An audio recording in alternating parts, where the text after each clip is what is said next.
Hello students, starting next lecture of center of mass. In last three lectures what we have discussed, center of mass for symmetrical bodies, center of mass for continuous bodies and center of mass for discrete particles. Discrete अगर find करना है तो directly हमारे पास क्या formula था, XCM x center of mass is equals to summation xi into mi या mi xi upon summation mi. आई का कहाँ से लेने का 1 तो क्या लेने का बच्चों n, आई का 1 to n समेशन का. पार्टिकल डिस्क्रीट रहेंगे डिफरेंट डिफरेंट. अगर वहीं पे पार्टिकल कंटिन्यूस रहेगा तो कैसे फाइंड करते हैं, x is equals to integration dm multiply by x upon integration of क्या बेटा dm, एंड जो भी लिमिट्स है हम वो पुट करेंगे. ठीक है. In today's lecture we are going to deal with motion of centre of mass. One of the most important concept, motion of centre of mass. कि सेंटर ऑफ मास किस तरीके से मोशन परफॉर्म करता है, क्या होता है. ठीक है. ना बेसिकली कुछ इंपॉर्टेंट चीजें रिकलेक्ट करते हैं. सबसे पहले एक्सीएम कैसे फाइंड करने का, सर एकदम सिंपल मेथड है. That is this is position of centre of मास. कैसे फाइंड करेंगे सर, ऐसे लिखते हैं m1 multiply bye x1 plus m2 multiply bye x2 plus m3 multiply by x3 plus dot dot dot dot dot mn multiply by xn बराबर है बच्चों. Okay. the whole divide by m1 plus m2 plus m3 dot dot dot dot dot plus mn. ये हमारा formula था. बराबर है. Yes sir. वहीं पे अगर बच्चों हमको VCM फाइंड करना है, that is velocity of centre of mass. Velocity क्या होता है, डेरिवेटिव होता है किसका, डिस्प्लेसमेंट का. बराबर है. Rate of change of displacement with respect to time. तो पोजीशन वेक्टर का डेरिवेटिव को हम VCM बोलेंगे. तो हमें क्या करना है, इसको डिफरेंशिएट करना है. अब देखो डिनोमिनेटर में तो कुछ होने वाला नहीं है, वो तो आपका सेम ही रहेगा क्योंकि मास इज कांस्टेंट ना बेटा फॉर अ पर्टिकुलर ऑब्जेक्ट. तो m1 plus m2 dot dot dot dot dot mn. m1 यहाँ पे कोएफिशिएंट है, हम x1 को डिफरेंशिएट करेगा. जैसे यहाँ पे XCM का डेरिवेटिव VCM होता है, वैसे x1 का डेरिवेटिव क्या होगा बच्चों, v1. बराबर है. ओके. पार्टिकल 2 का m2 मल्टीप्लाई में यहाँ पे क्या लिखेंगे बच्चों, v2. सेम m3 v3 कब तक चलेगा बच्चों, that is mn multiply by vn. ये हमारा कॉन्सेप्ट है, याद रहेगा बच्चों. क्या फाइंड करना है यहाँ पे, velocity of centre of mass. Okay. Third important point. Now concept देखना. अभी अगर हमको ACM बोला है फाइंड करने, acceleration of centre of mass, तो हम क्या करेंगे, हम डिफरेंशिएट करेंगे. कैसे डिफरेंशिएट करेंगे, VCM को. बराबर है बच्चों. अगेन हमारा डिनोमिनेटर का टर्म को कुछ ना करियो, जिस तरीके से वैसे ही रखेंगे. क्या बेटा डिनोमिनेटर में m1 plus m2 plus m3 dot dot dot dot dot dot dot mn. ठीक है. m1 को ऐसे ही रखेंगे, v1 का डेरिवेटिव a1. m2 को ऐसे ही रखेंगे, v2 का derivative a2 plus dot dot dot dot dot dot mn को ऐसे रखेंगे, vn का डेरिवेटिव क्या मिलेगा बच्चों, an. ये एक्सेलरेशन है किसका बच्चों, सेंटर ऑफ मास का. अगर हमें f फाइंड करना है, f एक्सटर्नल या f नेट फाइंड करना है, एक्सटर्नल फोर्सेस. इंटरनल तो हमेशा कैंसिल आउट करेगा, एक्सटर्नल देखते हैं यहाँ पे. तो f एक्सटर्नल का फॉर्मूला क्या होगा, total mass multiply bye ACM, that is acceleration of centre of मास. ऐसे अगर आपको मोमेंटम फाइंड करना है, क्या फाइंड करना है बच्चों, मोमेंटम, दैट इज p. बराबर है ना, that is equal to total mass multiply by velocity of centre of mass. Momentum of centre of mass is equals to m into VCM. External force बोलो या centre of mass का force बोलो, that is m into ACM. Clear है. तो ये हमारे basic कुछ concept है. ठीक है. अब ये सब होने के बाद हमें इंपॉर्टेंट पॉइंट्स है यहाँ पे, नोट पॉइंट्स. ठीक है ना. अभी मैं नोट पॉइंट क्या कहता है. ओके. अभी यहाँ पे ना बच्चों सिर्फ और सिर्फ पिक्चर में इंटरनल फोर्सेज है, एक्सटर्नल फोर्सेज नहीं काम करेंगे. तो क्या और किस तरीके से कंडीशन होगा वो देखते हैं बच्चों. सो मतलब क्या, suppose we are having 2 objects या 2 बॉडीज.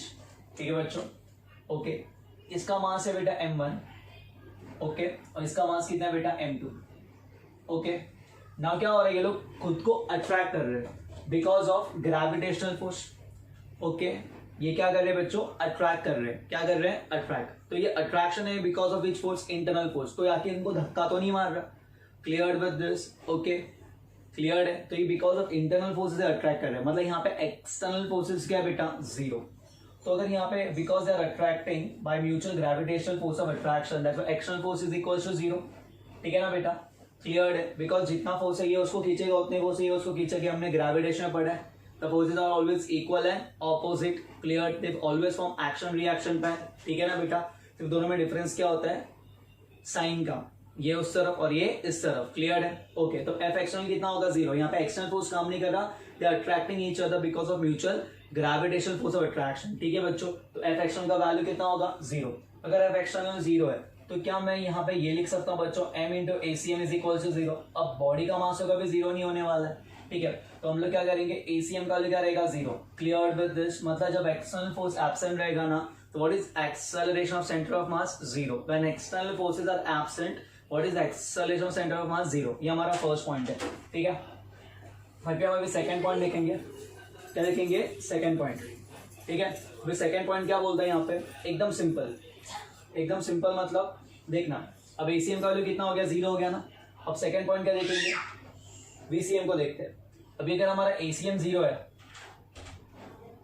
बराबर है, तो एक्सेलरेशन 0, तो वेलोसिटी क्या होगा, तो VCM का वैल्यू कितना होगा बच्चों, कांस्टेंट, देखो ना बेटा, टाइप 2 वेलोसिटी कांस्टेंट, एक्सेलरेशन 0 या टाइप 1 जो भी है, ठीक है ना बेटा। तो एक्सेलरेशन 0 है मतलब वेलोसिटी क्या होना मांगता है, कांस्टेंट होना मांगता है। इसका मतलब अगर दो पार्टिकल्स अट्रैक्ट कर रहे हैं, okay, with the help of mutual gravitational force of attraction, सिर्फ इंटरमोलिकुलर फोर्सेस कैसे लोग अगर अट्रैक्ट करेंगे तो वेलोसिटी सेंटर ऑफ मास क्या रहेगा, कांस्टेंट, मतलब पहले जो वेलोसिटी था ना बाद में वेलोसिटी क्या रहने वाला है, सेम, मतलब अगर स्टार्टिंग में सपोज इसका मास था 1 kg, इसका वेलोसिटी था 1 मीटर पर सेकेंड, इसका मास था 2 kg और इसका वेलोसिटी था 2 मीटर पर सेकेंड, क्लियर है, ओके।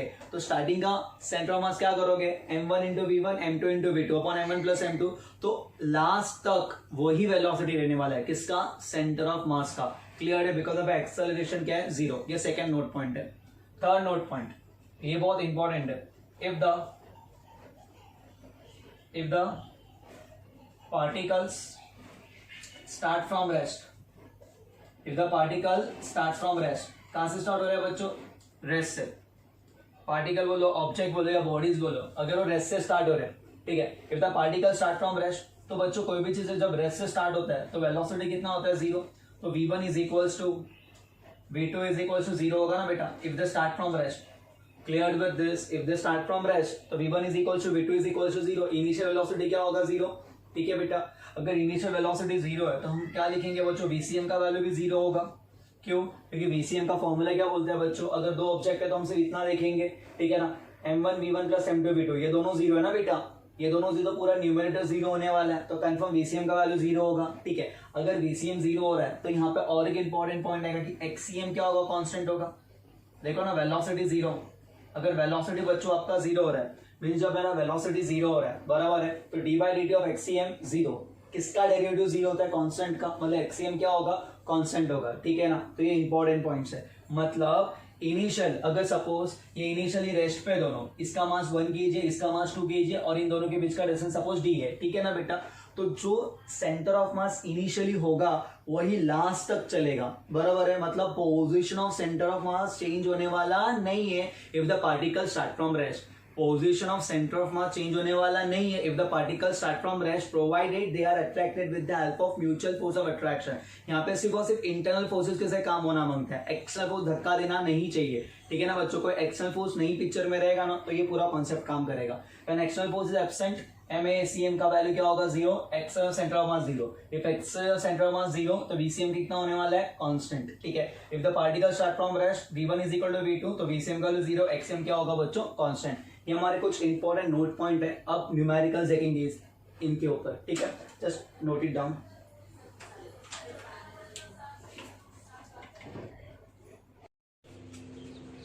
Yes बच्चों, नेक्स्ट टू इंपॉर्टेंट सम्स, ठीक है। We are in two blocks, a mass of 5 kg and a block of mass 2 kg. A velocity is given to a block of mass 5 kg, कितना metre पर second, 14 metre पर second, मतलब यहाँ पे एक external force apply किया है, कितना मीटर, ठीक है ना। External kk is given to this block and the blocks are connected with the help of spring and they are placed on a frictionless surface, ठीक है बच्चों। तो we have to calculate the velocity of center of mass, ठीक है, एकदम simple concept है। क्या करेंगे, first right m1, what is m1 over here बच्चों, 5 5 kg. नेक्स्ट m2 कितना है बेटा 2 kg. ओके v1 हमने वेलोसिटी देखो ये वाला डायरेक्शन पॉजिटिव ये वाला डायरेक्शन नेगेटिव. ठीक है v1 का वैल्यू कितना है 14 मीटर पर second. Okay next what is v2 over here. v2 is equal to 0 because an external kick is given only to this block. सिर्फ ये ब्लॉक के ऊपर हम फोर्स अप्लाई कर रहे हैं तो v2 का वैल्यू कितना होने वाला है 0. ठीक है तो how to calculate vcm. Very simple formula velocity of centre of mass. Direct formula m1 v1 plus m2 v2 upon m1 plus m2. Yes m1 v1 that is 5 multiply by क्या करेंगे बच्चों 14 प्लस 2 into 0 कितना होगा 0. The whole divided by दोनों के masses का addition 5 plus 2 कितना होगा बच्चों 7. ठीक है ना.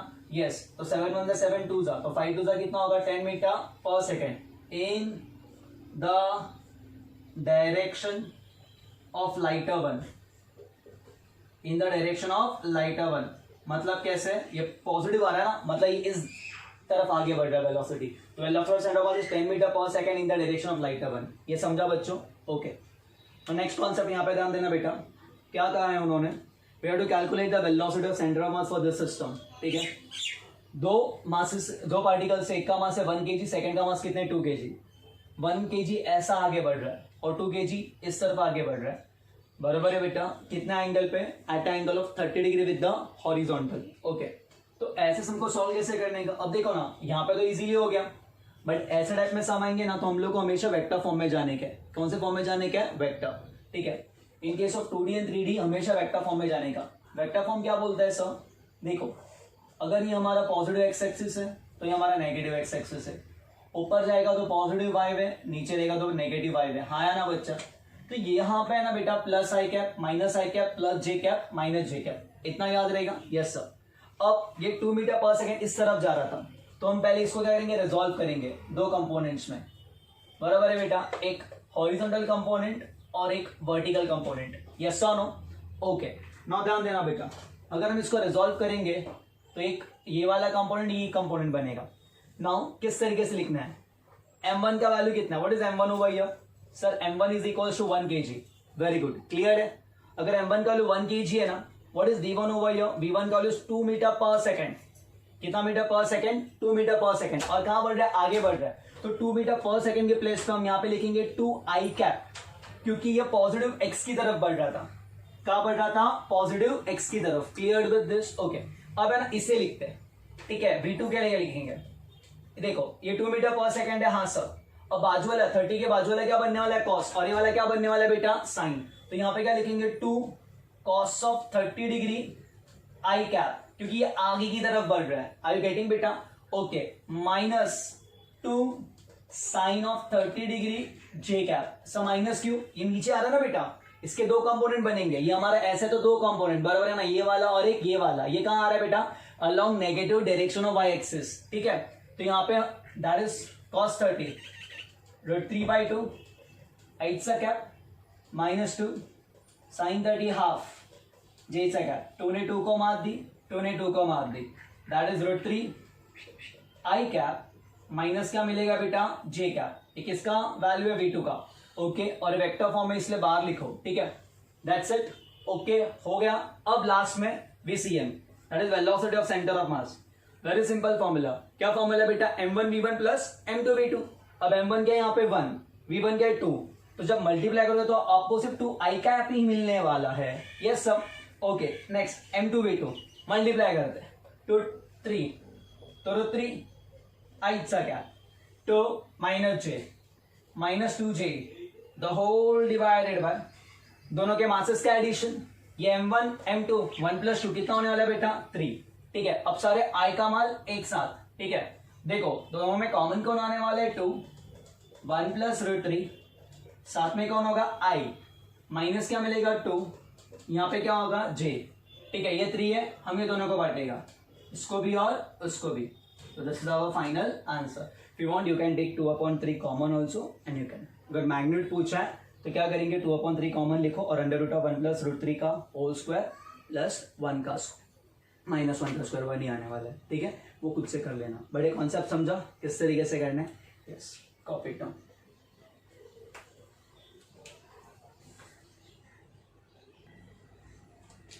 Yes next question. ठीक है क्या कहा है क्वेश्चन में, पे अटेंशन हुआ यो. Two particles of mass 2 kg and 4 kg are approaching each other with the acceleration of 1 meter per second square and a2 is equal to 2 meter per second square on a smooth horizontal surface. Find the acceleration of center of mass. Okay तो यहाँ पे क्या find करना है बच्चों, ACM, initial acceleration A1 है और हमारे पास क्या बेटा A2, but they are approaching each other. Approaching का मतलब A1 का डायरेक्शन कुछ इस तरफ होगा और A2 का डायरेक्शन रहेगा कुछ इस तरफ होगा. समझ रहे हो बच्चों. तो A1 and A2. So A1 is moving along positive x-axis and A2 is moving along negative x-axis. So how to find ACM? How to calculate ACM? The acceleration center of mass कैसे find करेंगे? Direct formula है m1 into a1 that is equal to 2 1 कितना होगा 2 बराबर है 4 into 2. तो 4 into कितना होगा बच्चों 2. ओके और यहाँ पे क्या लिखेंगे बच्चों माइनस. यहाँ माइनस नहीं लिखना तो यहाँ पे प्लस लिखो और A2 को माइनस लिखो. सर माइनस क्यों लिखा है A2 को? इसको हम प्लस लिखेंगे, इसे माइनस लिखेंगे. माइनस क्यों? क्योंकि A2 इस तरफ जा रहा है. It is going along negative direction of x axis. तो A2 क्या लिखेंगे माइनस. ठीक है. द होल डिवाइडेड बाय सारे मासेस का एडिशन. ठीक है ना बेटा. कितना है? ये 2 है और ये 4 है. 2 + 4 कितना होने वाला है बेटा 6. दैट इज इक्वल टू, तो कितना मिलेगा 2. 4 माइनस 4 2 सा कितना होगा 8 अपॉन कितना होगा 6. That is -6 upon 6. That is कितना आएगा बेटा -1 मीटर पर सेकेंड स्क्वायर. अब नेगेटिव साइन का इंडिकेट कर रहा है कि हमारा ACM कहाँ जा रहा है, अलॉन्ग नेगेटिव एक्स एक्सिस. या ACM का डायरेक्शन क्या रहेगा टुवर्ड्स A1. क्या रहेगा टुवर्ड्स M1 बोलो तो भी चलेगा, टुवर्ड्स A1 बोलो तो भी चलेगा, या along negative x axis. This is direction of ACM. Clear with this? Concept समझ रहा ना बेटा. एकदम सिंपल सिंपल सम से सिर्फ कॉन्सेप्ट समझना आना चाहिए. That's it. ठीक है. अब स्टार्ट करते हैं. यहाँ पे नेक्स्ट सम में क्या बोला उन्होंने, 2 particles of masses M1 and M2. ठीक है. Are projected from the top of the tower. A particle of M1 is projected vertically upward and M2 is projected vertically downward. ठीक है. मतलब with the same velocity, मतलब इसको ऊपर फेंका है with the velocity u और उसको नीचे फेंका है with the velocity u. दोनों का initial velocity क्या है same. And they are asking you over here to calculate ACM. मतलब क्या कैलकुलेट करना है, acceleration of center of mass. देखना ये सम समझाएंगे, आगे जो कंसेप्ट आएगा सम में तो हमें डायरेक्टली आना चाहिए. अब देखते कैसे करेंगे. How to calculate ACM. अब जब भी अगर आप कोई चीज को थ्रो करते हो, बराबर है बच्चों, तो यहाँ पे कौन सा एक्सेलरेशन काम करता है, acceleration due to gravity. And उसका डायरेक्शन क्या रहेगा, वर्टिकली डाउनवर्ड्स. तो आप इसको यू से फेंको या अगर इसको यू से नीचे फेंक रहे हो, ये फ्री फॉल में रहेगा, तो भी यहाँ पे एक ही एक्सेलरेशन काम करने वाला है. कौन सा, एक्सेलरेशन ड्यू टू ग्रेविटी. तो क्या मैं यहाँ पे लिख सकता हूँ M1 के लिए A1 का वैल्यू होगा वो होगा -G. से नेगेटिव साइन क्यों, नेगेटिव साइन क्योंकि G हमेशा वर्टिकली डाउनवर्ड ही काम करता है. आप बॉडी को ऊपर फेंको या नीचे फेंको, G always x vertically downwards. Similarly A2 का जो वैल्यू होगा, A2 का वैल्यू भी कितना होगा बच्चों -G, because G always x vertically downward. If you want you can write J cap over here. J cap बराबर है ना बच्चों, J कैप का इंडिकेट कर रहा है it is along which axis, Y axis. बराबर है ना बेटा, J कैप मतलब Y एक्सिस. ठीक है. अब स्टार्ट करते एकदम सिंपल. क्या फॉर्मूला आएगा, ACM का फॉर्मूला क्या आएगा, yes M1 into A1. That is M1 का वैल्यू कितना, M1 multiply by -G plus M2 multiply by -G the whole divided by दोनों को मासेस का एडिशन. M1 प्लस क्या मिलेगा बच्चों M2. दोनों में कॉमन कौन है -G, हाँ या ना. तो क्या मिलेगा M1 plus M2 the whole divided by M1 plus M2. Clear है. तो ये M1 प्लस M2 ने M1 प्लस M2 को मार दी. So what we having over here -G. Minus sign का इंडिकेट कर रहा है, इट इज डायरेक्टेड डाउनवर्ड्स. ठीक है. तो यहां से एक नोट पॉइंट बनता है. क्या नोट पॉइंट बनता है, कभी भी अगर आप कोई चीज को ऊपर फेंकोगे और उतने स्पीड से नीचे फेंकोगे या वो फ्री फॉल में भी होगा, तो acceleration of centre of mass हमेशा -G होगा. क्या होगा, -G. ठीक है. When a body is thrown vertically upward और when is thrown vertically downward with the initial velocity u. Clear है. तो जो ACM होता है वो हमेशा कितना होगा, -G होगा. क्लियर है. Yes, copy it down.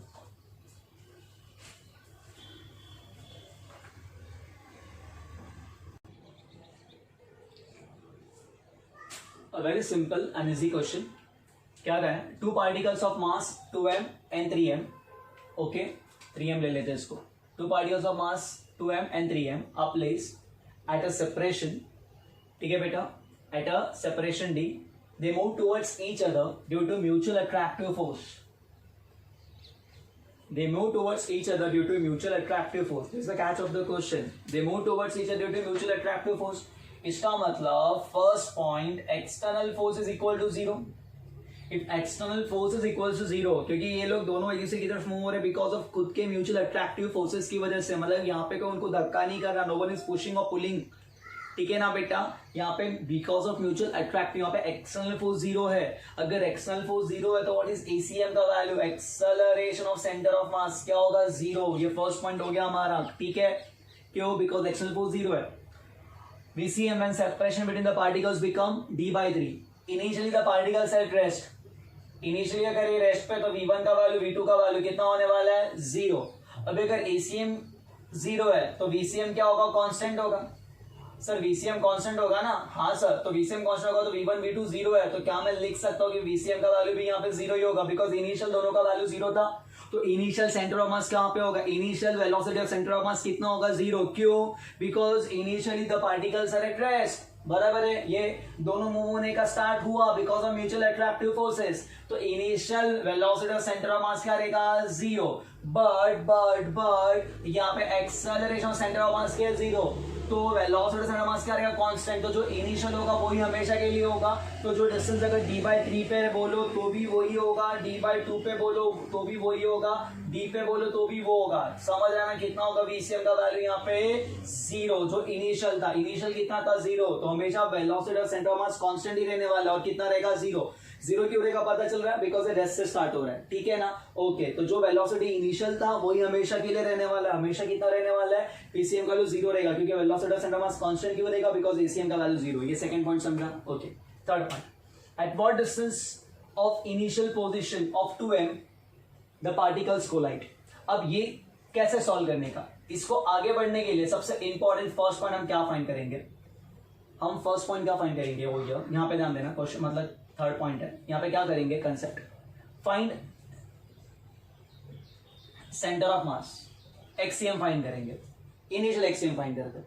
Suppose centre of mass is at a distance of this x, के डिस्टेंस पे x, ठीक है। यहां से अगर यहां से x के डिस्टेंस पे, तो अगर हम इसको रेफरेंस ले रहे बच्चों, हाँ या ना, तो इसकी कोऑर्डिनेट्स क्या होगा, जीरो।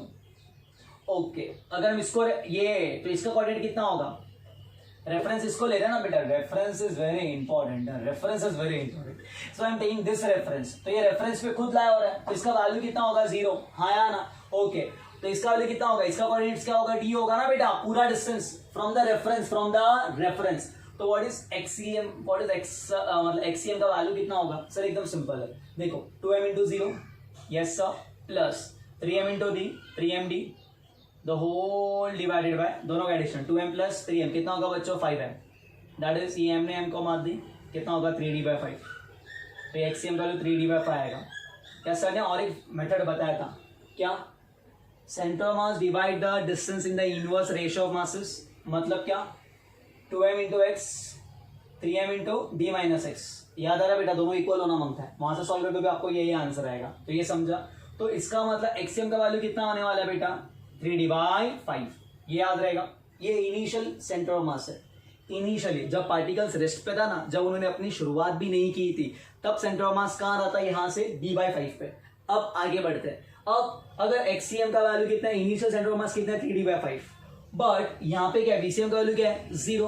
क्यों, समझ रहे हैं ना बेटा, ACM जीरो है, इसलिए VCM भी क्या होगा, जीरो। ACM जीरो है तो VCM V1 equal to V2 होगा, बराबर है, and that is equal to zero initially जब स्टार्टिंग फ्रॉम रेस्ट। अगर एक्सीएम का वैल्यू अगर d तो हमेशा एक्सीएम क्या रहने वाला है, कांस्टेंट ही रहने वाला है।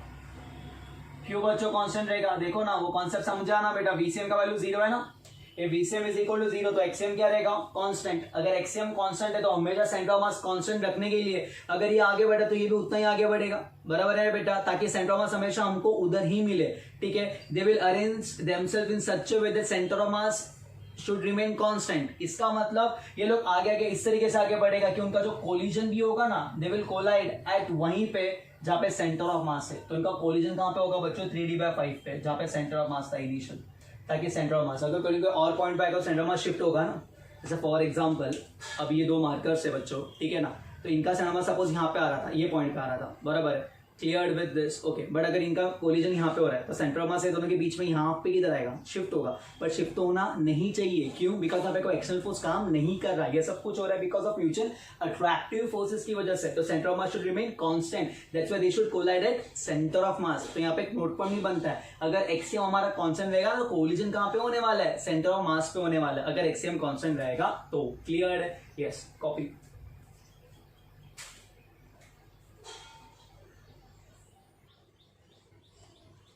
Yes, next sum.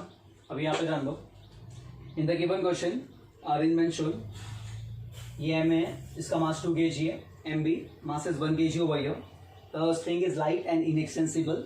Find the acceleration of centre marks of the block. Okay, pull in all के सम्स हम लोगों ने ऑलरेडी किए हैं in laws of motion. Concept क्या करता है, वेरी सिंपल। ऊपर कौन काम करेगा, टी, दैट इज टेंशन। हमें एसीएम फाइंड करना है, बट बिफोर एसीएम हम लोग को अभी देखो, बिफोर एसीएम क्या फाइंड करना है वो देखो। जिस एक्सेलरेशन से ये नीचे आएगा, क्या उसी एक्सेलरेशन से ये कहाँ जाएगा बच्चों, ऊपर जाएगा। याद है ना बेटा, ये नीचे आएगा, उसने एक्सेलरेशन कहाँ जाने वाला है, ऊपर। ठीक है, ऊपर कौन काम करेगा, टेंशन। नीचे कौन काम करेगा, इसका वेट, दैट इज mg, मतलब 1g। यस और नो, ओके। सेम, टेंशन हमेशा बॉडी के पास, बॉडी से दूर, बॉडी से दूर, इसको ऊपर फेंको। नीचे कौन काम करेगा, उसका वेट। कितना वेट है, ये 2 है, तो नीचे वेट कितना काम करेगा, 2g। एनी डाउट होगा ये? ठीक है, अब इसके लिए सॉल्व करोगे, ये कहाँ जा रहा है, ऊपर। तो क्या मैं यहाँ पे लिख सकता हूँ, t minus 1g is equals to 1a। Yes sir, ठीक है। और इसके लिए क्या लिखोगे, ये कहाँ आ रहा है, नीचे आ रहा है ना, तो नीचे आ रहा है, इसलिए क्या लिखोगे बच्चों, 2g माइनस t। 2g नीचे, क्योंकि देखो ना, एक के डायरेक्शन में कौन है, 2g, इसलिए 2g माइनस टी। यहाँ पे एक डायरेक्शन में कौन है, t, इसलिए t माइनस 1g। ठीक है ना बेटा, तो 2g minus T is equals to 2 है। यस और नो। अब हम क्या करते थे, दोनों को क्या करते थे बच्चों, ऐड करते थे। तो ये हमारा t ने t को मार दी, 2g माइनस g कितना होगा, g, that is equal to 3a। तो a का वैल्यू कितना मिलेगा बच्चों, g अपॉन 3। ये हमारा a मिला। ACM नहीं है, ये कौन है, a है। मतलब जिस एक्सेलरेशन से ये नीचे आएगा उतने से कहाँ जाएगा बच्चों, ऊपर। पॉइंट समझा आपको? Yes sir, okay. अब यहाँ पे इंपॉर्टेंट पॉइंट क्या है, इसको ना और एक तरीके से सॉल्व कर सकते थे हम लोग। कैसे सर? सर ने कहा था ए फाइंड करने का कंसेप्ट क्या था, net pulling force upon total mass. याद है बेटा, laws of motion. There is one step ना, net pulling force. Okay, net pulling force में क्या करने का, ये 2g कहाँ जा रहे हैं, नीचे, तो 2g को ऐसे करो, 1g को ऐसे करो, बराबर है। So 2g in that direction, 1g in this direction, तो 2g and 1g are in opposite direction, इसलिए 2g माइनस 1g। तो नेट पुलिंग फोर्स क्या होगा, 2g उस तरफ लेके जाएगा, बट 1g इस तरफ लग रहा है ना फोर्स, तो 2g माइनस 1g। ठीक है ना बेटा, 2g माइनस 1g ऊपर। Net pulling force is 2g minus 1g upon total मास, कितना होगा बेटा, 3। तो हमारा आंसर वही आ रहा है, a का 3g/3। This is not ACM, this is a। जिस एक्सेलरेशन से नीचे आ रहा है उतने ये कहाँ जा रहे हैं बच्चों, ऊपर। ठीक है, अब ACM कैसे फाइंड करने का वो ध्यान देना बेटा। अब कॉन्सेप्ट क्या बोलता है, वेरी सिंपल, समझना बेटा आराम से। How to find ACM? ACM का फॉर्मूला क्या होता है, m1 multiply by a1। Let us consider this as m1 and this as a1, बराबर है ना बेटा। तो m1 का वैल्यू कितना है, 2। a1 का वैल्यू कितना आएगा, a1 और a2 दोनों सेम ही है। a1 का magnitude is equals to a2 का magnitude is equal to g/3 होगा। हाँ या ना, क्यों सर? दोनों का मैग्नीट्यूड सेम ही रहेगा, बट दोनों का डायरेक्शन अपोजिट रहेगा। a1 का वैल्यू अगर आपको लिखना है तो माइनस g/3 लिखो, j कैप नीचे आ रहा है ना, और a2 को लिखोगे, क्योंकि इसको a2 लो, a2 को क्या लिखोगे, a2 is equal two plus g/3। क्यों? ऊपर जा रहा है, यहाँ पे जब पुट करोगे तो प्रॉपर साइन पुट करना पड़ेगा। a1 कहाँ जा रहा है बेटा, a1 नीचे आ रहा है, a2 कहाँ जा रहा है, ऊपर, तो नीचे की तरफ नेगेटिव ना, इसलिए मैं a1 को माइनस g/3 लिखेंगे। तो हम यहाँ पे क्या लिखेंगे, माइनस g/3। ओके, बीच में क्या आएगा बच्चों, प्लस। वही हमारा formula, m1 into a1 plus m2 into a2। तो m2 कितना है, m2 कितना है, 1। Yes, carry on. Okay, into a2 कितना है, g/3 प्लस g/3। क्यों? ऊपर जा रहा है। ठीक है ना बेटा, द होल डिवाइड बाय सारे मासेस का एडिशन, 2 + 1 कितना होने वाला है, 3। यस और नो?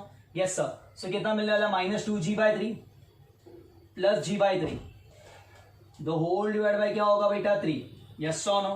हाँ सर। ओके, अब -2 + 1 माइनस g/3, ऑलरेडी 3 नीचे था, तो फाइनल आंसर कितना होगा, minus g/9। Okay, minus g/9 लिखो या माइनस 10/9 लिखो तो भी चलेगा। यूनिट क्या आएगा, मीटर पर सेकेंड स्क्वायर। नेगेटिव साइन क्या इंडिकेट कर रहा है, सेंटर ऑफ मास नीचे जा रहा है। सेंटर ऑफ मास कहाँ जा रहा है, नीचे। ये क्वेश्चन एंट्रेंस में पूछा था बेटा। Negative sign indicate centre of mass is in which direction, downward direction, ठीक है ना। उसका वैल्यू क्या है, 10/9। क्लियर है, okay. Copy.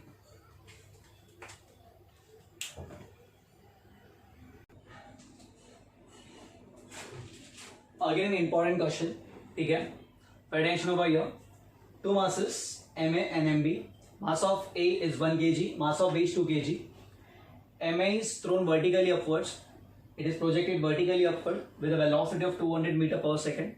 And Mb is thrown vertically downward with a velocity of 50 meter per second.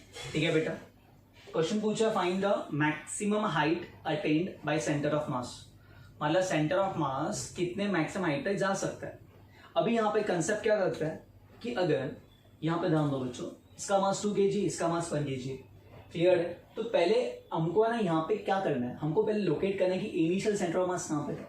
तो हम देखेंगे इनिशियल सेंटर ऑफ मास कहीं यहाँ पे दोनों के बीच में होगा। और क्या होगा, ये ऊपर जाएगा और वो कहाँ पे आएगा, नीचे।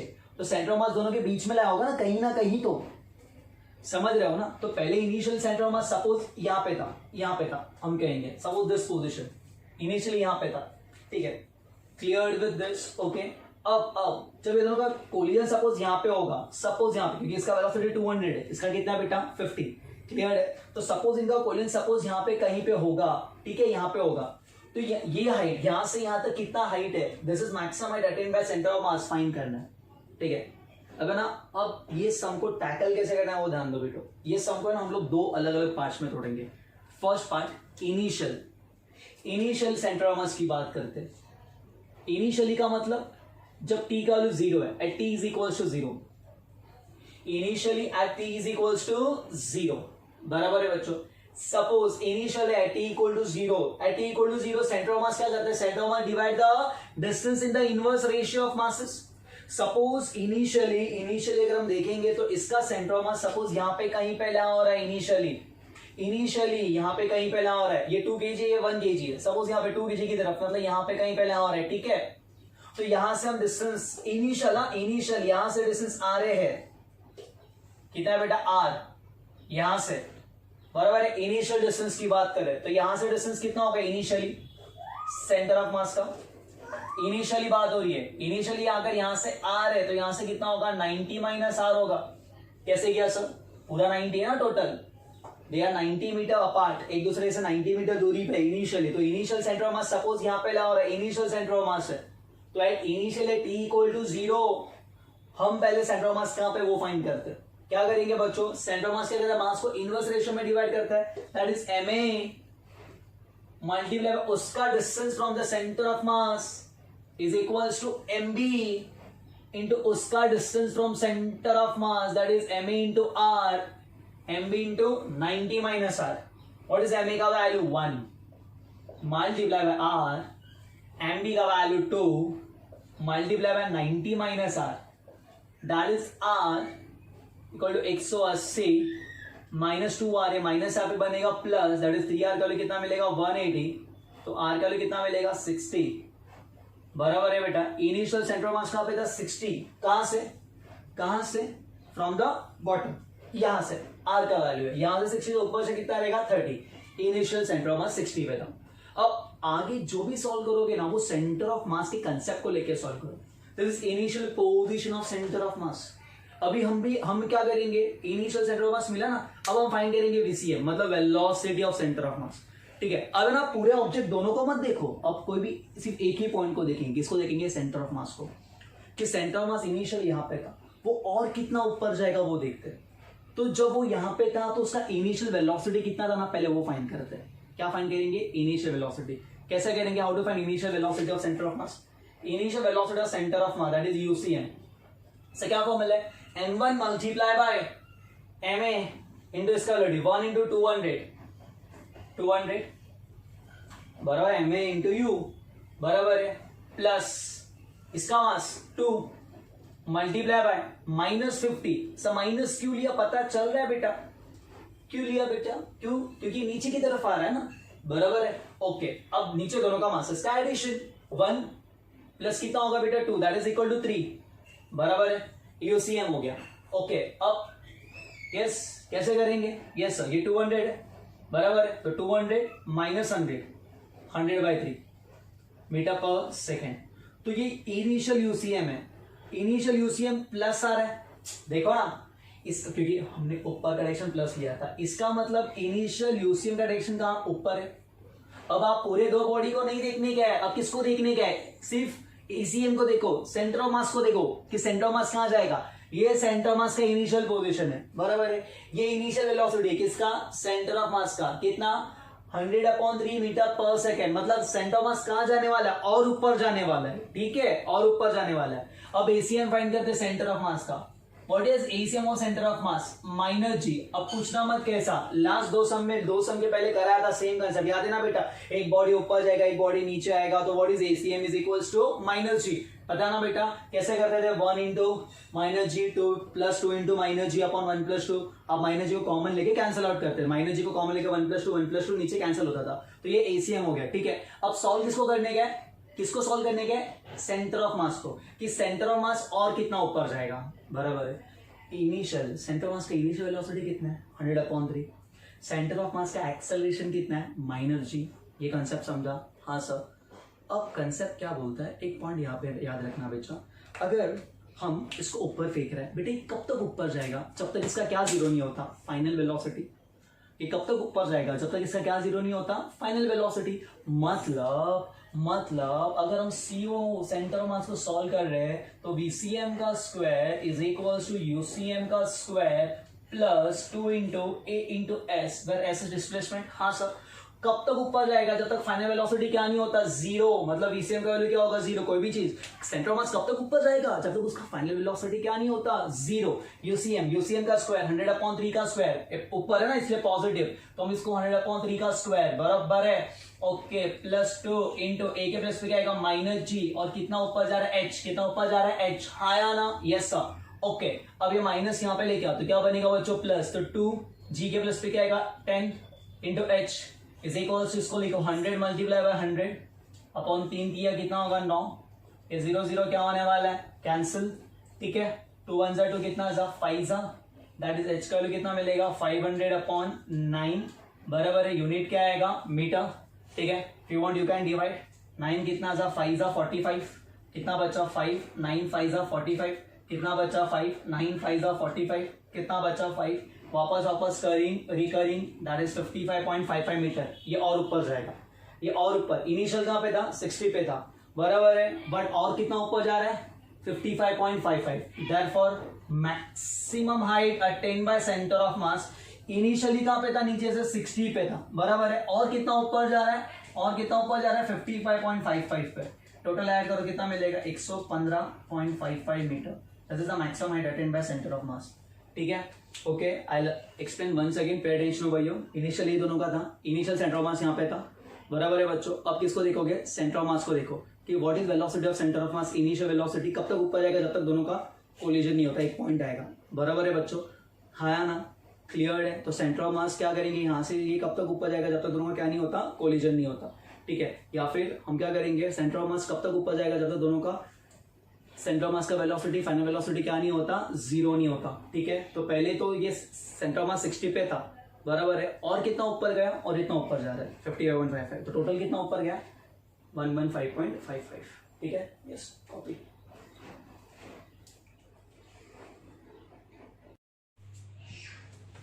नेक्स्ट सम क्या बोला है बच्चों, a wooden plank of mass 20 kg is resting on a smooth horizontal floor, ठीक है बेटा। A man of mass 60 kg starts moving from one end of a plank to the other end. The length of the plank is 10 meter. Find the displacement of the plank over the floor when the man reaches the other end of the plank. तो इसके ना बहुत बड़े बड़े method है, ठीक है बेटा। वही फाइंड करो, पहले initial centre of mass find करो, फिर final centre of mass find करो, दे बोथ आर इक्वल, क्यों, बिकॉज यहाँ पे कोई धक्का नहीं मार रहा, ओके। अब ये प्लैंक है और ये मैन है, तो ये मैन ऐसे चल के आएगा तो प्लैंक कहाँ जाएगा बच्चों, पीछे बराबर है, बिकॉज ऑफ फ्रिक्शन, ये इसके ऊपर फोर्स अप्लाई कर रहा है, कौन सा फोर्स, फ्रिक्शन फोर्स, तो ये खुद ही अप्लाई कर रहा है, आके इसको धक्का नहीं मार रहा बेटा, बराबर है। तो ये पूरा एक ही सिस्टम है, मैन और किसका बेटा, प्लैंक का, ठीक है ना बेटा। तो इसका मतलब अगर ये एक ही सिस्टम है तो यहाँ पे कोई एक्सटर्नल फोर्स काम नहीं कर रहा, तो सेंटर ऑफ मास क्या रहने वाला है, फिक्स रहने वाला है। वो एक मेथड है। सेकेंड मेथड क्या करने का, एकदम सिंपल मेथड। देखो पहले पॉइंट रेफरेंस ले लो, step 1 take a reference. Next man कहाँ जाएगा, आगे, तो प्लैंक कहाँ जाएगा, पीछे, क्योंकि नीचे वाला सरफेस जो स्मूथ है, जैसे जैसे ये इसके ऊपर फोर्स अप्लाई करेगा ये आगे की तरफ चलेगा बच्चों, ये कहाँ जाएगा, पीछे की तरफ जाएगा। ओके, तो यहाँ पे ना मैं ये रेफरेंस लेता हूँ, किसको रेफरेंस लेता हूँ, ये मैन का जो पोजीशन था ना बेटा, इसको हम इसको रेफरेंस लेंगे। This is the reference for us. Reference is very important for solving this type of question. Now we are taking this as reference, बराबर है। सपोज मैन जब अदर एंड पे पहुंचा तो प्लैंक है ना यहाँ पे गए। मैन जब कौन सा एंड पे पहुंचा, एक अदर एंड पे पहुंचा, ठीक है ना, तो प्लैंक थोड़ा सा पीछे डिस्प्लेस हुआ है, ठीक है। जैसे जैसे मैन आगे जाएगा प्लैंक आ जाएगा बेटा, पीछे जाएगा ना बेटा, तो प्लैंक इतना पीछे गया, ठीक है। कब, जब मैन ये एंड पे पहुंचा है तब। A person is reaching at this end, plank पीछे, कितना पीछे गया बच्चों, एक्स पीछे गया। तो प्लैंक ने कितना डिस्टेंस ट्रैवल किया, एक्स, कितना डिस्टेंस ट्रैवल किया, एक्स। अगर प्लैंक पीछे जा रहा है एक्स डिस्टेंस, तो मैन ने कितना डिस्टेंस ट्रैवल किया रहेगा, यस बच्चों, मैन ने ट्रैवल किया होगा 10 - x। कितना ट्रैवल किया होगा, 10 - x। समझ रहे कैसे, क्लियर है। देखो ना, ये पूरा 10 था ना बेटा, तो अगर ये x पीछे जा रहा है तो मैन यहां से यहां तक ही जा रहा है, तो उसे कितना ट्रैवल किया, 10 - x। ओके, एकदम सिंपल। अब मैन कहां जा रहा है, आगे। No external force is acting over here, clear with this. अब कैसा कंडीशन अप्लाई करेगा, देखो, that is mass of man 60 multiply by मैंने कितना डिस्टेंस ट्रेवल किया, 10 - x इज इक्वल्स टू बराबर है बच्चों, yes, carry on. Mass of Planck 20 multiply bye बराबर है बच्चों, प्लैंक ने कितना डिस्टेंस ट्रेवल किया, x। देखो ना बेटा, प्लैंक आगे ही गया ना, कितना आगे गया, x, और मैन कितना गया, 10 - x। तो 60 multiply 10 - x equal to 20 multiply by x। Zero ने जीरो को मार दी, यस। 6 के अंदर कितना होगा बच्चों, 60। फिर और छोटा करना तो भी कर सकते हैं। 2 1 2 कितना था बेटा, 3 था। So 3 10 30 minus 3x is equal to x। 4x का वैल्यू कितना मिलेगा, 30। That is x is equal to 7.5 metre. कितना metre, 7.5 metre. Clear with this. तो प्लैंक कितना आगे डिस्प्लेस हुआ है, 7.5 मीटर। समझा बच्चों।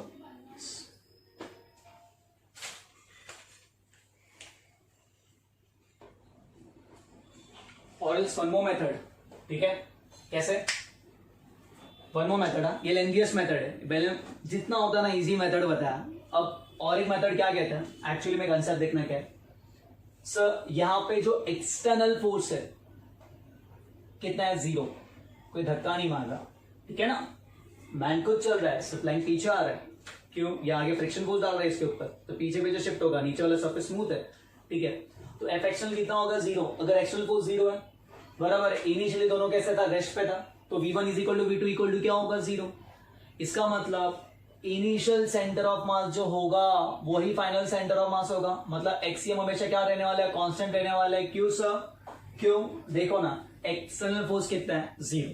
तो एक्सटर्नल मतलब एसीएम का है, what is acceleration of centre of mass, 0, क्योंकि एक्सटर्नल फोर्स इज 0। तो what is VCM, constant, but initially दोनों रेस्ट पे था, बराबर है। तो v1 equal to v2 is equals to 0, तो vcm का वैल्यू भी 0 आ रहा है। अगर vcm 0 तो xcm क्या होगा, कांस्टेंट होगा। तो सेंटर ऑफ मास तो कांस्टेंट रहने वाला है, क्योंकि एक्सटर्नल फोर्स काम ही नहीं करा। भी कंसेप्ट देखना, हमेशा ये सम के लिए ना मैंने हमेशा क्या कहा, रेफरेंस लेना, ये रेफरेंस लेना, ठीक है। तो initial centre of mass is equals to xi, man का मास कितना है, 60 मल्टीप्लाई बाय, वो खुद रेफरेंस पे, अब वहीं से डिस्टेंस कैलकुलेट कर रहा है, इसलिए 16 × 0 बराबर है प्लस प्लैंक का मास 20 मल्टीप्लाई बाय L/2। ये बहुत जरूरी है, बहुत जरूरी है। द होल डिवाइड बाय दोनों के मासेस का एडिशन, 60 + 20 कितना होगा, 80। सर L/2 क्यों, अब दोनों को अलग अलग बॉडी पकड़ना है, कंसेप्ट देखो। तो ये जो मैन था ना, वो तो खुद उधर ही खड़ा है रेफरेंस पे, बट प्लैंक का सेंटर ऑफ मास कहां रहेगा, जब आप सिर्फ प्लैंक की बात करो, जब प्लैंक की बात करेंगे तो प्लैंक का सेंटर ऑफ मास सेंटर पे रहेगा। जब सिर्फ प्लैंक की बात करोगे तो प्लैंक का सेंटर ऑफ मास कहाँ रहेगा, सेंटर पे रहेगा ना। तो प्लैंक का सेंटर से यहां से दूरी कितना है, L/2। अगर ये पूरा L है तो ये कितना होगा बच्चों, L/2। L/2 मतलब 10/2 ना बेटा। तो दैट इज इक्वल्स टू, ये 0 हो गया खत्म। ये कितना होगा 20 into this L/2, 20 multiply by this is 10/2। Okay, upon कितना होगा 80। 2 1 जा तो कितना था 5 जा, ये 2 ने 2 को कैंसिल किया, दैट इज 5 2 जा 10। 10 अपॉन कितना होगा 8 आया ना। What is 10 upon 8, that is 5/4। ये इनिशियल सेंटर ऑफ मास या इनिशियल। अब क्या हो रहा है, जैसे जैसे ये चल के आगे पहुंच रहा है, प्लैंक का जा रहा है, पीछे जा रहा है। Okay, now final centre of mass x final बराबर है कितना होगा, मैन यहां पे पहुंचा है बराबर है, तो मैन का मास कितना है 60 मल्टीप्लाई बाय रेफरेंस वही रखने का, ये सब में क्या रखने का, सेम रेफरेंस, ठीक है ना। तो मैन अगर यहां पे पहुंच रहा है तो रेफरेंस से मैन का डिस्टेंस कितना 10 - x, रेफरेंस से मैन का डिस्टेंस कितना 10 - x प्लस प्लैंक का गया आगे गया, कितना गया x आगे गया, बराबर है ना बेटा। तो प्लैंक का सेंटर ऑफ मास का डिस्टेंस ढूंढो, प्लैंक का मास तो यही रहेगा 20, और यहां पे क्या मिलेगा L/2 - x। Sir L/2 - x क्यों, देखो ना बच्चों, प्लैंक का सेंटर मास पहले यहां पे था ना बेटा, हाँ या ना। अब प्लैंक का सेंटर यहां पे आएगा, बराबर है बच्चों, क्लियर विद दिस, बराबर है, यस और नो। ओके, तो डिस्टेंस कितना होगा, कहां से, रेफरेंस से डिस्टेंस कितना होगा, कहां से, रेफरेंस से। पहले सेंटर यहां पे था प्लैंक का, इनिशियल बात करो, मतलब इंडिविजुअली बात करो, प्लैंक का सेंटर पहले यहां पे था, अब प्लैंक का सेंटर यहां पे है, बराबर है। तो प्लैंक का सेंटर का डिस्टेंस कितना होगा रेफरेंस से, L/2 - x। कैसे कि प्लैंक का एक एंड से जो डिस्टेंस होगा ये एंड से, वो कितना होगा L/2 होगा। प्लैंक का ये एंड से डिस्टेंस कितना होगा L/2, तो ये पूरा डिस्टेंस L/2 है, ये x है, तो ये कितना होगा, रेफरेंस से कितना डिस्टेंस होगा L/2 - x। बच्चों ये सम के लिए रेफरेंस बहुत जरूरी है, रेफरेंस के बिना कुछ सॉल्व नहीं करने का, ये सम को समझ रहे हैं ना बेटा, दैट इज L/2 - x। तो यहाँ पे क्या पुट किया मैंने L/2 - x, किसके लिए, प्लैंक के लिए। If you want you can rewrite this L okay, upon नीचे दोनों के मास का एडिशन 60 + 20 कितना होगा बच्चों 80, ये 0 0 सब में कैंसिल होने वाला है, ठीक है। इट इज 6 × 10 कितना होगा 60 - 6x, 2 2 कैंसिल होगा, प्लस क्या होगा L - 2x, the whole divide by क्या मिलेगा बच्चों, यस 8, ठीक है।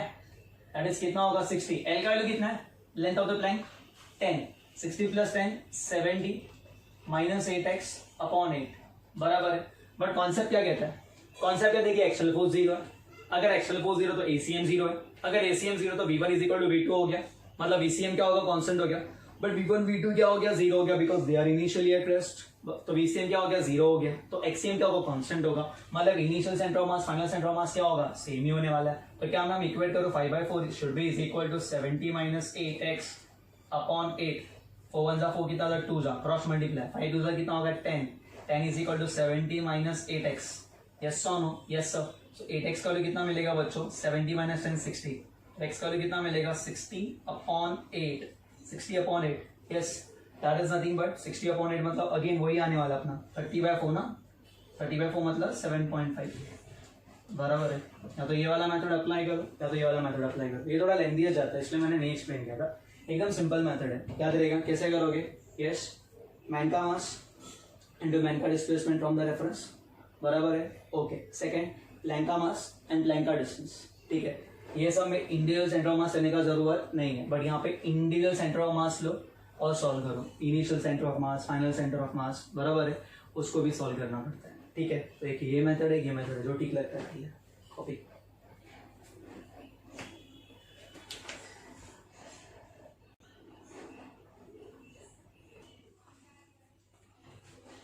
नेक्स्ट 2 सम्स, लास्ट सम में 1 person was there, was standing on a plank, यहाँ पे 2 persons are standing on a plank। ये 2 सम में डिफरेंट क्या है, पे अटेंशन ओवर हियर, दोनों का मास सेम है, दोनों का प्लैंक का लेंथ भी सेम है। फर्स्ट केस में क्या बोला है, फाइंड द सेंटर, मतलब find the displacement of the Planck, find the displacement of the plank when 80 kg person reach at this end and when 60 kg person reach at this end। मतलब ये Planck पे 2 person खड़े थे, एक ये and पे और एक ये एंड पे, तो ये प्लैंक कितना डिस्प्लेस होगा पीछे की तरफ जब ये पर्सन ये एंड पे आ रहा है और ये पर्सन ये एंड पे आ रहा है। समझ रहे हैं बच्चों, मतलब जब ये दोनों अपना पोजीशंस क्या कर रहे हैं बच्चों, इंटरचेंज कर रहे हैं। ठीक है, मतलब ये ऐसे ऐसे चल के यहाँ तक आएगा और रेड वाला ऐसे ऐसे चल के यहाँ तक आएगा। तो find the displacement of the Planck. ठीक है, कैसे करेंगे?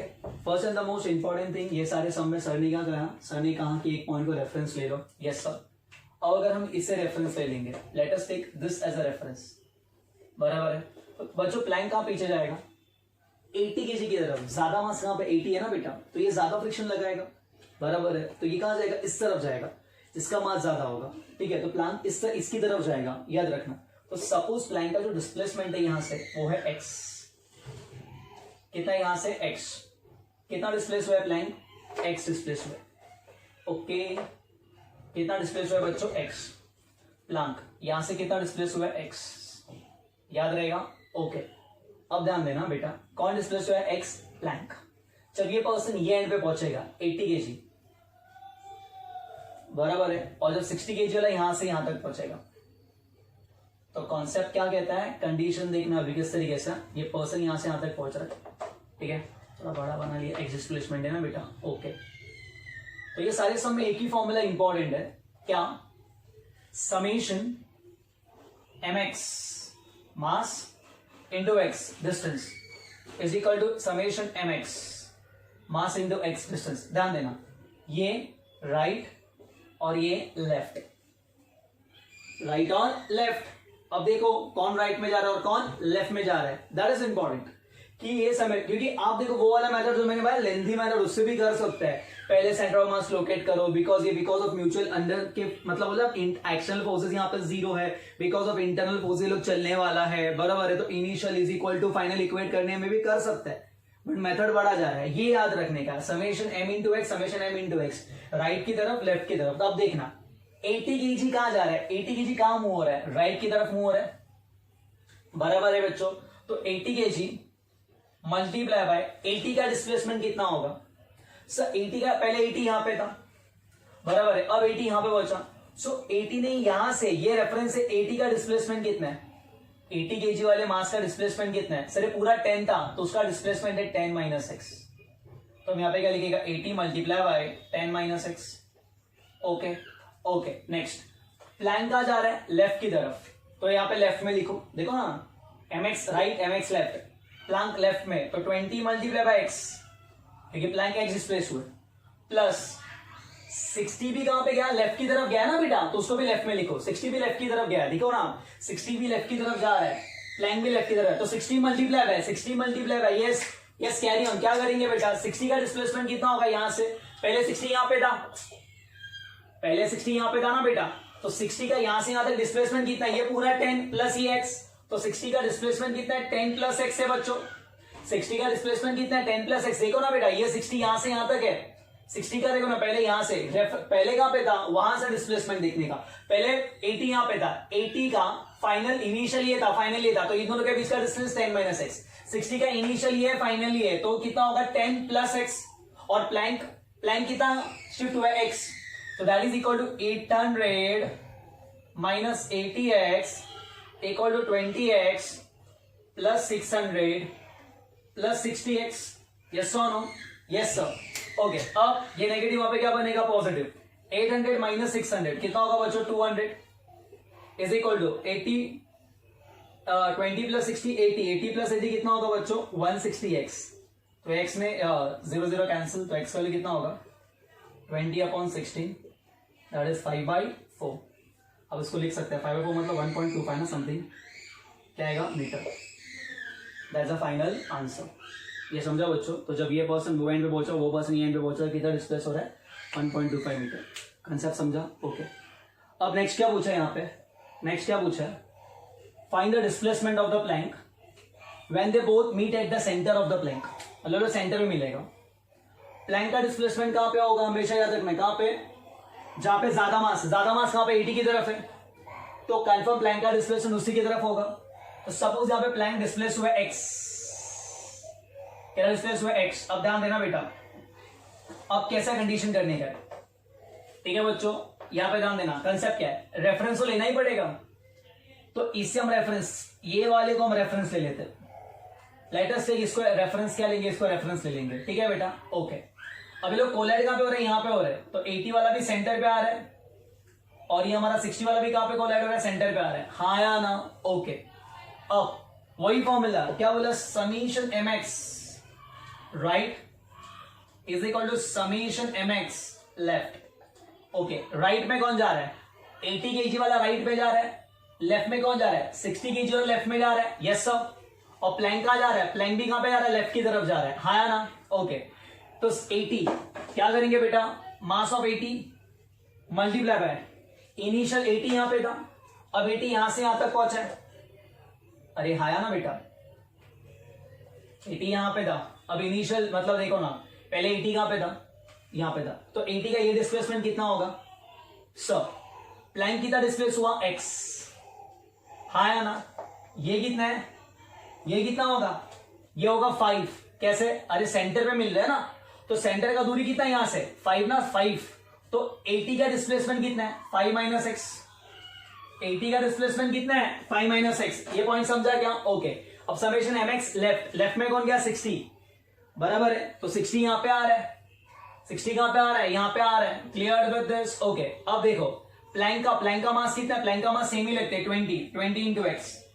अब 60 के लिए क्या होगा, 60 मल्टीप्लाई 60 लेफ्ट में जा रहा है ना, तो पहले 60 का ये पोजीशन था, ये पोजीशन था पहले किसका बेटा 60 का, अब 60 यहां से यहां तक पहुंच रहा है, हमारा सेंटर पे पहुंच रहा है, बराबर है ना बेटा, पहले इधर था। ओके, सपोज ये इधर था, अरे हाँ या ना, तो 16 टोटल डिस्प्लेसमेंट कितना ट्रैवल किया, 16 टोटल कितना, प्लैंक कितना शिफ्ट हुआ आगे, एक्स शिफ्ट हुआ है, प्लस 60 और इधर भी तो पहुंचा है, अरे सिंपल है बच्चा, ये प्लैंक है ना, बराबर है, तो 80 को सेंटर पे जाने के लिए 80 को कम डिस्टेंस ट्रैवल करना पड़ेगा, क्यों, बिकॉज प्लैंक 80 की तरफ शिफ्ट हो रहा है, बट 60 को ज्यादा डिस्टेंस ट्रैवल करना पड़ेगा, तो 60 में कितना डिस्प्लेसमेंट ट्रैवल किया है, जितना प्लैंक शिफ्ट हुआ है प्लस खुद का डिस्प्लेसमेंट, 60 को सेंटर पे आने के लिए 5 तो ट्रैवल करना ही पड़ेगा, प्लस प्लैंक भी तो शिफ्ट हो रहा है ना आगे, तो जब मैं आगे बढ़ रहा हूं वो भी और आगे बढ़ रहा है, तो मेरे को वो भी तो डिस्टेंस ट्रैवल करना है ना, तो 60 ने कितना डिस्प्लेसमेंट ट्रैवल किया रहेगा बेटा, yes carry on, that is 5 plus x, centre के तो उसको जाना ही था, ये 5 तो हो ही गया अपना, यहां से यहां तक, सपोज इसके यहां से सेंटर तक का दूरी कितना है 5,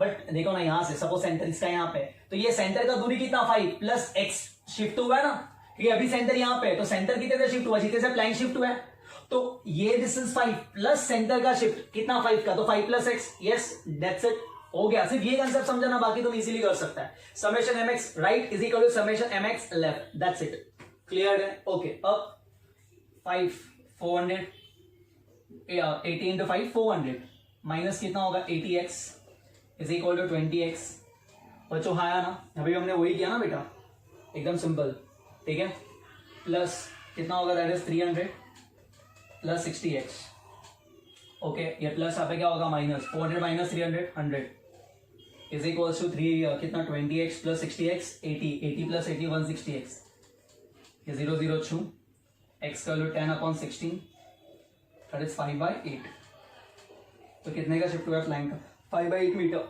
ठीक है, कब, चलो सेंटर पे मिल रहा है, और चलो 1 एंड पे मिल रहा है, तो कितना शिफ्ट हो रहा है 5/4 दैट इज 1.25, ये कंसेप्ट इंपॉर्टेंट है हम लोग को। सबसे पहले क्या स्टेप 1, क्या step 1 take reference, second plank को शिफ्ट कराओ x से, प्लैंक हमेशा उसकी तरफ शिफ्ट होगा जिसका मास क्या रहेगा बच्चों ज्यादा रहेगा, क्लियर है, याद रहेगा बेटा, ये वही ज्यादा फ्रिक्शन लगेगा उसको पीछे पीछे की तरफ डाल देगा, ठीक है, बस बाकी summation mx right is equal to summation mx left, okay, copy it down. Next sum बच्चों, ठीक है, a 20 kg kid is sitting in a 60 kg boat in a lake, okay, the distance of the kid from the bank of the lake is कितना 20 metre, यहां से fine, if the kid moves 8 meter on the boat towards the bank, find the distance of kid from the bank, मतलब bank से distance पूछा कितना होगा। अब ये कहाँ कितना आगे जा रहा है 8 metre, first and the most important thing we are going to take reference, बराबर है, तो बेसिकली अगर ये आगे जाएगा तो कंफर्म बोर्ड पीछे जाने वाला है, बिकॉज यहाँ पे कोई आके कोई धक्का नहीं मार रहा, बराबर है ना बेटा, ये खुद से जा रहा है, हाँ या ना, क्लियर है, तो इसका मतलब पे अटेंशन हो गई हो, एकदम सिंपल सा कॉन्सेप्ट क्या कहते हैं, ध्यान दे बेटा, तो ये कीड सपोज यहाँ पे था, अब कीड यहाँ से, तो उन्होंने कहा क्या है कीड यहाँ से कितना अंदर गया 8, बोर्ड कितना डिस्प्लेस हुआ है x, बराबर है ना बेटा। तो किड का डिस्प्लेसमेंट कितना होगा 8 माइनस एक्स, कितना होगा 8 माइनस एक्स। क्लियर है? कैसे किया? Very simple. क्या बोला उन्होंने, he is moving towards a bank, 8 metre आगे गया। अब देखो बच्चों, सपोज अगर हम देख रहे हैं तो ये बोट है, बराबर है बच्चों, तो ये किड यहाँ पे है, ओके, इनिशियली ये एंड पे था, तो बोट थोड़ा आगे क्या रहेगा, तो किड 8 मीटर आगे गए। इंटरली किड ने कितना डिस्टेंस ट्रेवल किया रहेगा 8 माइनस एक्स, क्योंकि एक्स बोट कहां जा रहा है, पीछे जा रहा है ना, तो किड का डिस्टेंस कितना रहेगा रेफरेंस से 8 माइनस एक्स, क्योंकि बोट एक्स पीछे गया है इसलिए।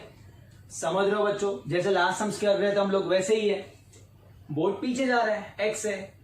क्लियर? मैं अगर यहाँ पे खड़ा हूं, ओके, मैंने यहाँ पे डिस्टेंस कितना ट्रेवल किया 2, लेकिन जो प्लैंक है वो पीछे 1 मीटर से क्या रहेगा, तो मेरा डिस्टेंस 1 ही रहेगा ना बेटा।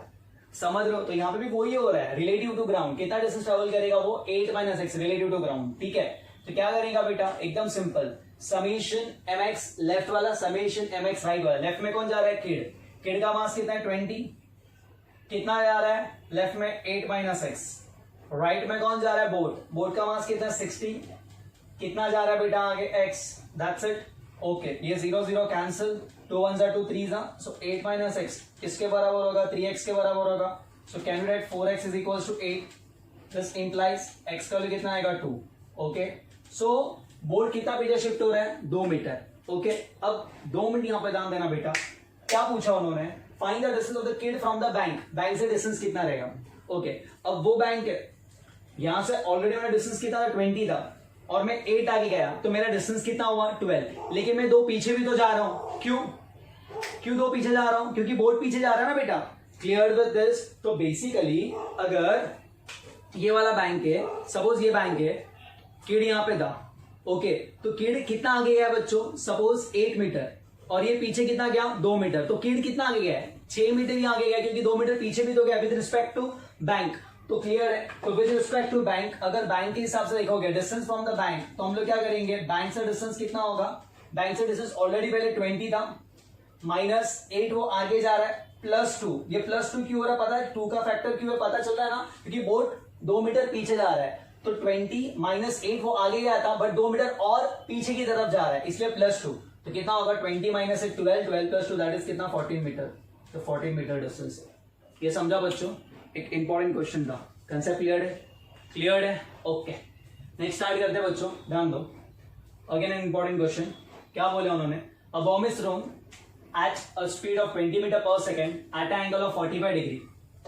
ओके, प्रोजेक्टाइल मोशन, ऐसा फेंका उसको, बराबर है, तो एक्चुअली में अगर कुछ होता नहीं तो ये ऐसे जाता था, बराबर है बच्चों, ये ऐसे जाता था, ये उसका इनिशियल पाथ है, ध्यान देना, बहुत आसान सम है, बहुत अच्छा सम भी है, ठीक है, ये उसका इनिशियल पाथ है, ठीक है, ये उसका इनिशियल पाथ है। ओके, कितना डिग्री 45 डिग्री पे फेंका, ओके, कितने के स्पीड से 20 मीटर पर सेकेंड के स्पीड से। ओके, दिस इज रेंज ना, मैक्सिमम हॉरिजॉन्टल डिस्टेंस हम लोग क्या कहते हैं बेटा, रेंज, तो ये आर मैक्स हो गया, और ये क्या हो गया maximum height for that particular point, ठीक है, और यहाँ पे एंगल 45 डिग्री है, तो हाइट भी क्या रहेगा मैक्सिमम भी रहने वाला है। ओके, अब आगे बढ़ते हैं, a bomb is thrown at a speed of 20 metre पर second at an angle of 45 degree at highest point at this point, बराबर है, it explodes into 2 parts of equal mass, मतलब ये पॉइंट पे वो एक्सप्लोड हो रहा है 2 parts of equal mass, the one part coming to rest.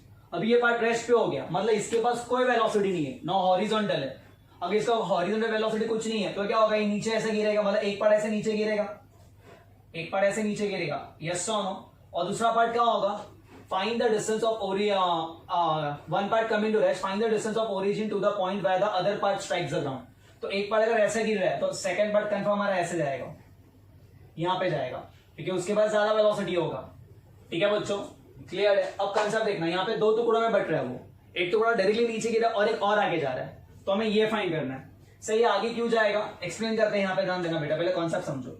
यहां से इसकी दूरी कितनी है बच्चों, x, कितनी दूरी यहां से x, ये कॉन्सेप्ट समझा बेटा, सपोज x आगे जाके गिर रहा है, कितना आगे जाके गिर रहा है, x आगे जाके गिर रहा है, ठीक है, ओके, हम लोग यही रेफरेंस लेंगे, ओरिजिन यही लेंगे, ठीक है, ये हमारा रेंज है, एक पार्टिकल है जो यहाँ पे गिर रहा है, ओके, और एक एक्स आगे गिर रहा है, कितना आगे गिर रहा है, एक्स, ठीक है। अब कंसेप्ट क्या बोलता है ध्यान देना, सर ऐसे क्यों, नो बेसिकली ये एक्सप्लोड हो रहा था यहाँ पे बिकॉज ऑफ इंटरनल फोर्सेस, कोई एक्सटर्नल फोर्स थोड़ी आके उसको मार रहा है और एक्सप्लोड कर रहा है, तो इंटरनल फोर्सेस की वजह से हो रहा है, और जब इंटरनल फोर्सेस की वजह से एक्सप्लोड होता है, बराबर है ना बच्चों, तो क्या होता है, तो सेंटर ऑफ मास अपना पोजीशन चेंज होने वाला नहीं है, तो जिधर सेंटर ऑफ मास है वो उधर ही रहने वाला है।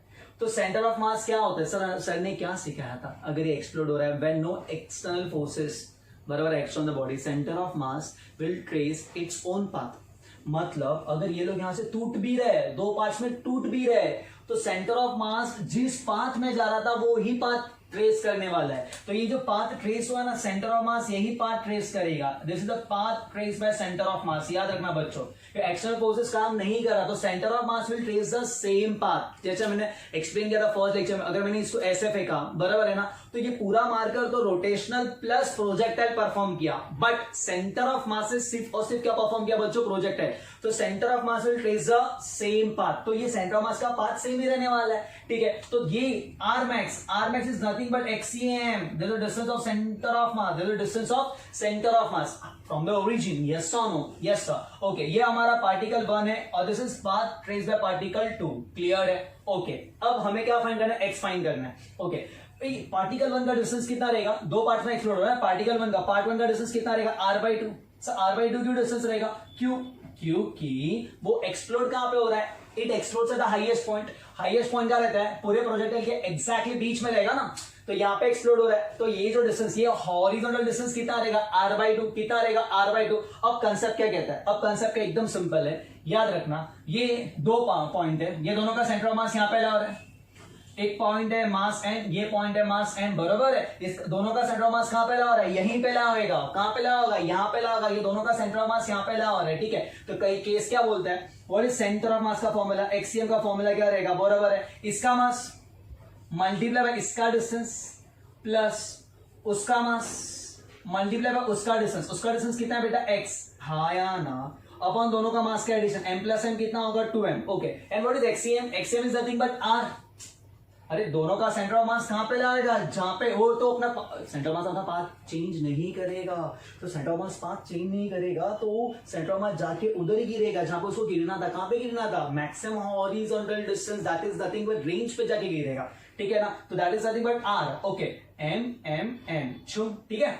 अब यहाँ पे क्या मिलेगा, r/2, बराबर है ना बेटा, ओके, प्लस क्या मिलेगा, x, यस और नो, और ये हाफ तो ऑलरेडी अपने पास है, हाफ तो ऑलरेडी अपने पास है बब्बा, देखो ना यहाँ पे 2 ऑलरेडी था ना बेटा, r/2 प्लस क्या होगा, x, क्रॉस मल्टीप्लाई, ठीक है, तो क्या मिलेगा, 2r is equals to r/2 plus x, okay. तो x का वैल्यू कितना मिलेगा, कितना मिलेगा, r minus 2r minus r/2, that is 3r/2, ये तुम्हारा x का वैल्यू, तो x का वैल्यू कितना होगा, 3r/2, कितना होगा बेटा, 3r/2, क्लियर है। इक्वल पार्ट्स थे ना बेटा, अगर दोनों का पार्ट अलग अलग होता, दोनों के मासेस अलग अलग होते ना, तो ये कुछ और आंसर आता। तो हम लोग यहाँ पे m1 कैंसिल नहीं होता था, यहाँ पे m1 होता, जैसे अगर ये 3 किलो का था और ये 1 kg होता और ये 2 kg होता, तो यहाँ पे 1 kg, यहाँ पे 2 kg, 1 + 2 क्या आता, 3 आता, ठीक है। तो यहाँ पे कितना आएगा, 3r/2, क्लियर है, ये पॉइंट समझा, ओके। अब ना थोड़ा सा हम लोग यहाँ पे कॉमन सेंस लगाते हैं, क्या है सब, देखो इक्वल पार्ट था तो कन्फर्म सेंटर ऑफ मास बीच में लाएगा, बराबर है, तो यहाँ पे अगर सेंटर ऑफ मास ये r है तो ये r/2 रहेगा ना, तो यहाँ जितना ये डिस्टेंस रहेगा, क्योंकि ये दोनों पार्ट इक्वल है, ये दोनों पार्ट इक्वल है, if the parts are equal तो सेंटर ऑफ मास क्या रहेगा, एग्जैक्टली सेंटर पे होगा। अरे दोनों सिमेट्रिकल के दोनों के सेंटर पे होगा ना, तो सेंटर ऑफ मास मतलब सेंटर ऑफ मास इनके सेंटर पे, तो ये r/2, ये भी r/2, तो ये भी r/2 ही होगा, तो यहाँ से दूरी कितना होगा, 3r/2। अगर ऐसे किया तो भी चलेगा एक स्टेप में, ये तो मैंने एक्सप्लेन किया, अगर आप लोग को वैसे करना तो भी कर सकते हो, because equal parts, equal part मतलब सेंटर ऑफ मास एक्जैक्टली कहाँ पे लगा, बीच में लगा होगा, मतलब ये r/2 तो ये भी r/2 ही होगा ना, अरे आधा नहीं तो ये भी r/2 ही होना मांगता है, बिकॉज ये दोनों का सेंटर ऑफ मास बीच में लगा हो रहा है, खत्म, दैट इज 3r/2। r का रेंज का फॉर्मूला क्या सीखा है सर ने, r is equals to u² sin 2θ upon g, यूएस गई, याद है ना बेटा, ये 2 को यहाँ पे फेंकने का, अगर हाइट रहेगा तो 2 को ऊपर फेंको और नीचे फेंको, जैसे u sin θ अपॉन g, ऊपर पूरा स्क्वायर में 2 और नीचे 2g, ठीक है। तो यहाँ पे क्या मिलेगा, u कितना है बेटा, 20 का square, that is equal to 400 multiply by sin 2θ, θ is 45, sin 45 into 2 ना, तो 9 sin 91, g के प्लस पे 10, ये कैंसिल होगा, कितना होगा बच्चों ये 40 मीटर रेंज मिला। यस, तो आर का वैल्यू 3/2 इंटू 40, ये कितना होगा बच्चों 60 metre. One more important question, ये समझा? एकदम सिंपल कंसेप्ट है। ओके, सिर्फ लगता है क्वेश्चन बड़ा है, बाकी तो इजीली टैकल हो जाता है अगर कंसेप्ट समझा तो। ठीक है, यस, कॉपी डाउन।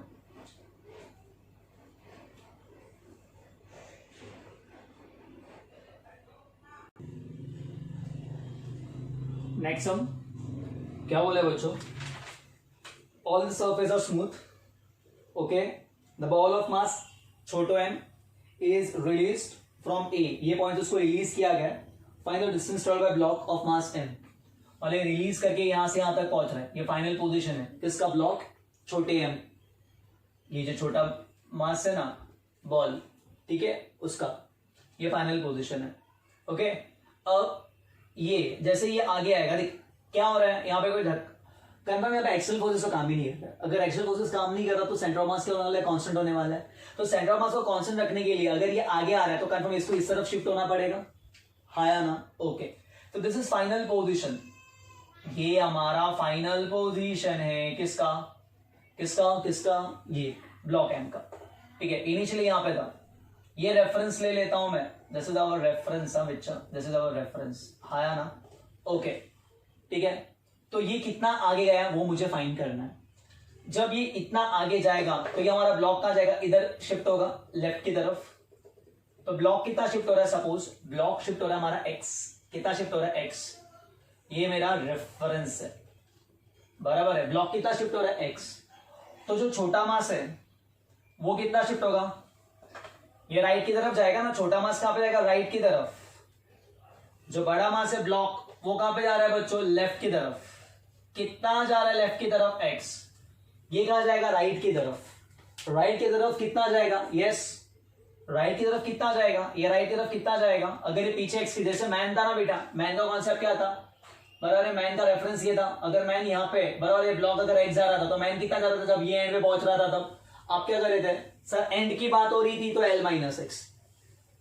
मैन अगर यहां पे पहुंचा था, सेंटर की बात हो रही थी तो L/2 माइनस एक्स, बराबर है। सेंटर पे पहुंचना रहेगा तो L/2 माइनस एक्स। वैसे अगर ये कहां पहुंच रहा है? यहां पे पहुंच रहा है, तो हमको यहां पे लेफ्ट में जा रहा है, तो हमको यहाँ पे लेफ्ट का हॉरिजॉन्टल डिस्टेंस फाइंड करना है। लेफ्ट का कौन सा? ये लेफ्ट में हॉरिजॉन्टल, तो ये भी राइट में कितना राइट में गया? कितना राइट में गया? और राइट में कौन सा डिस्टेंस? Horizontal distance. तो एक्चुअली में ना हमको ये फाइंड करना है, बराबर है। तो ध्यान देना बेटा, यही इंपॉर्टेंट कैच है। कितना क्या रहेगा ये? इसका ये डिस्टेंस कितना रहेगा? ये डिस्टेंस कितना रहेगा? r minus x. कैसे? देखो, r मतलब रेडियस किसका? ये स्फेरिकल सरफेस का, जो यहां से यहां तक होगा। कहां से कहां तक होगा? ये सेंटर से वहां तक होगा, ये r, ये स्फेरिकल का, बराबर है। जो अंदर वाला पार्ट है ना बेटा, ठीक है, क्लियर है, हेमिस्फीयर है, स्मूथ हेमिस्फेरिकल सरफेस है ना, उसका रेडियस बड़ो r, हाँ या ना? तो हमको जो डिस्टेंस गिनना है फ्रॉम सेंटर टू सेंटर गिनना है, तो इसके सेंटर से यहां का डिस्टेंस कितना है? What is this horizontal distance यहां से यहां तक? What is this horizontal distance यहां से यहां तक? ये पूरा r में से ये छोटो r निकालो, कितना बचेगा? r minus r. लेकिन लेकिन लेकिन ये r माइनस आर तो लिखा, ब्लॉक तो शिफ्ट भी हो गया ना। ब्लॉक कहां पे शिफ्ट हुआ? ये बड़ा ब्लॉक कहां पे शिफ्ट हुआ? लेफ्ट में, बराबर। तो वो भी तो माइनस करोगे, जैसे यहां पे करते थे ना आदमी। ये जो मैन है वो यहां से यहां तक जा रहा था, एल ट्रेवल कर रहा था, बट जब वो शिफ्ट पीछे की तरफ हो रहा था तो आप एक्स माइनस कर रहे थे, तो यहाँ पे भी वही करना पड़ेगा जैसे बोट में किया था। तो ये आगे r माइनस आर तो आगे गया है, उसमें से ब्लॉक जब पीछे शिफ्ट हुआ रहेगा तो माइनस एक्स भी तो करेंगे। हो गया, इसका एक्स उसका ये माइनस, तो क्या करेंगे बच्चा? दैट इज सेंटर ऑफ मास को कांस्टेंट रखने के लिए m सारा लेफ्ट, m सारा राइट, ठीक है। That is m into r minus r minus m x is equal to m into x, that's it. Okay, दोनों में कॉमन कौन है? M r minus r. X के लिए उधर लेके जा, ये नेगेटिव वहां पे क्या बनेगा? पॉजिटिव। तो क्या एक्स कॉमन ले लो, बड़ो एम प्लस छोटा एम, ठीक है। ओके, तो व्हाट इज एक्स का वैल्यू? छोटो एम आर माइनस आर तो whole divided by m plus m, इतना शिफ्ट हो रहा है। ओके, अगर इस स्फेयर का रेडियस नहीं दिया रहेगा, if r is equal to 0, if r is equals to 0 then put 0 over here, तो शिफ्ट कितने का होता? शिफ्ट होता है mr, छोटा m अपॉन बड़ो एम प्लस एम। ओके, स्कोरिक मेथड इजी है, क्या करने का समझो थोड़ा। ब्लॉक कहाँ जा रहा है, कहाँ जा रहा है, सिंगल स्पीयर को देखो पहले, सिंगल स्पीयर कहाँ जा रहा है, लेफ्ट में जा रहा है, तो single sphere m into r minus r is equal to, right में कौन जा रहा है, राइट में दोनों जा रहे हैं। अगर ऐसा ये मेथड तो अपना ठीक है, सबके लिए चलेगा, बट यहाँ पे ये वाला मेथड भी अप्लाई कर, राइट पे कौन जा रहा है, ब्लॉक भी और स्पीयर भी, क्योंकि स्पीयर ब्लॉक के ऊपर है ना बेटा, तो डायरेक्टली इसलिए फिर राइट के लिए क्या, दोनों का मास का ऐड करो, m plus m into x, वही आंसर आ रहा है देखो यहाँ पे, m into r minus r equal to x into m plus x. ये मेथड से क्या तो भी चलेगा, समझ रहे हो, ठीक है ना। राइट में कौन जा रहा था, दोनों जा रहा था, ठीक है। या तो अपना ये बेसिक मेथड सबसे इजी है, ठीक है ना बेटा, एक स्टेप ज्यादा लगेगा यहाँ पे इन दिस सम, बाकी सब इजीली क्रैक होता है, ठीक है। तो कोई डाउट है विद दिस, अपना सेंटर ऑफ मास का lecture number 4 has been done. इसमें मैक्सिमम न्यूमेरिकल्स देखे थे, नेक्स्ट लेक्चर से हम law of conservation of momentum start करेंगे, ठीक है। टिल देन जितना भी सम्स हम लोग के वर्कशीट्स में है या फिर जो भी अपना रेफरेंस बुक में वो सॉल्व करो, डाउट्स एंड ऑल रहेगा, will clear it out. Till then thank you, bye, take care, Jai Hind.